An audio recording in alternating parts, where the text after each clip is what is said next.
Мен негіз охрана тұрған адаммын. Бүгін бірінші жұмыс күнім. Азында звондап, охранник керек депсіздер ғой дедім. Аға, бұл голубой ночной клуб, бірден ескертіп қояйық деді. Сонымен клубтың цветінде не шаруам бар дедім да.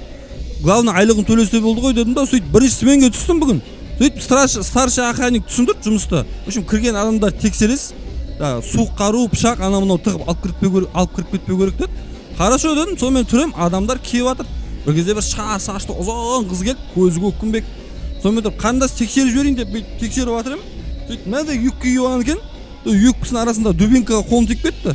Сонымен қарындасына дубинканы сақ кетіңіз, ішке алып кіруге болмайды, бұны мына жерге қойып кетіңіз, шығарда аласыз десем, түрме қарап үндемейді ана қыз.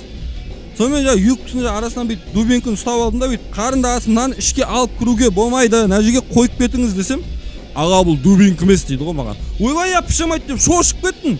Қарындасым анау тамағыңа бірдеңе ішу керек қой сен ыстықтай. Жаңағыдай соратын бірдеңе алып па десем, соратыныз деп кіріп баратырып қой дейді. Сонымен қарындасым бұл жерде соратын жоқ, бұл клуб.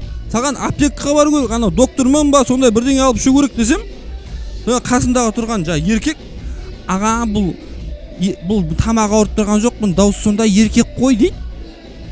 Сонымен жаңа дубинка ше деп ем, жырқылдап екеуі кіріп кетті ішке.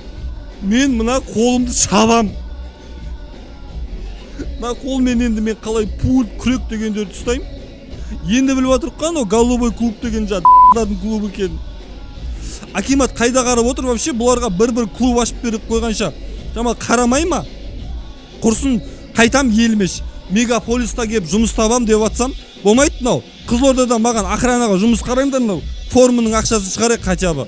Айтыңдар анау қаладағыларға.